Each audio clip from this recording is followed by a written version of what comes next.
인천이 재외동포청 유치에 성공했다는 소식 전해드렸죠. 이제는 동포청 입지와 또 출범 시기에 관심이 쏠리고 있는데요. 다음 달인 6월 5일 출범을 앞두고 있는데 20일 정도밖에 남지 않은 상황에서 현재까지 입주 계획조차 나오질 않고 있습니다. 네, 취재 기자를 연결해서 좀 더 자세한 내용 들어보도록 하겠습니다. 송효창 기자가 화상 연결돼 있습니다. 자, 송 기자, 우선 재외동포청이 어떤 곳인지부터 좀 설명해 주실까요?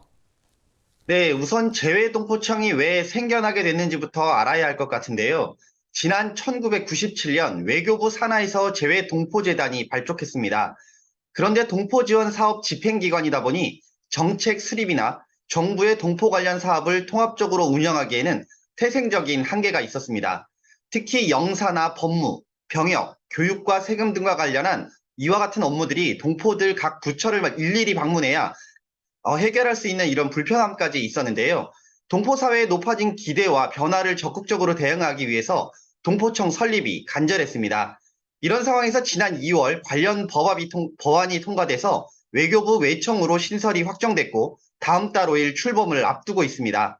동포청은 재외동포 정책 수립과 시행, 재외동포와 재외동포단체 지원, 서비스 정책 이행에 관한 사무를 관장하게 됩니다. 네, 이 재외동포청의 인천 유치가 최근에 확정됐는데 인천에 또 변화가 예상이 됩니다. 어떤 것들이 있을까요?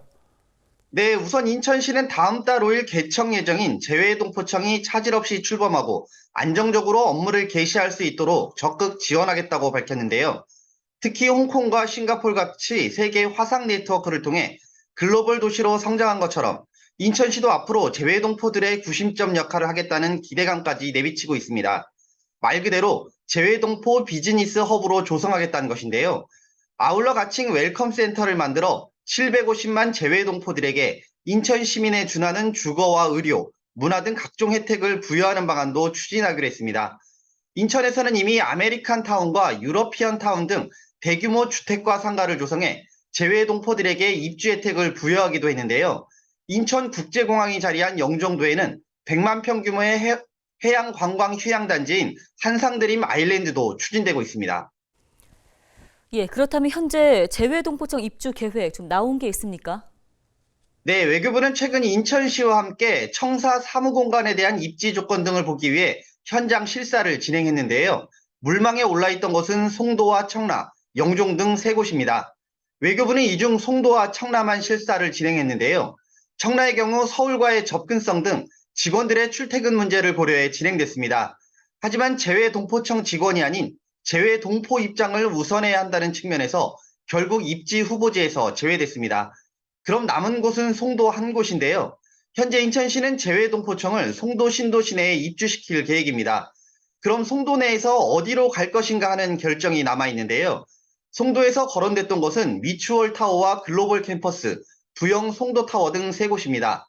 저희가 단독으로 보도했던 것처럼 인천시는 내부적으로 부영 송도 타워로 결정한 상태인데요. 문제는 인천시 내부적으로만 결정이 됐지 외교부와는 아직 합의를 해야 하는 상황입니다. 15일 기준으로 개청까지는 20일 정도밖에 남지 않은 상황인데요.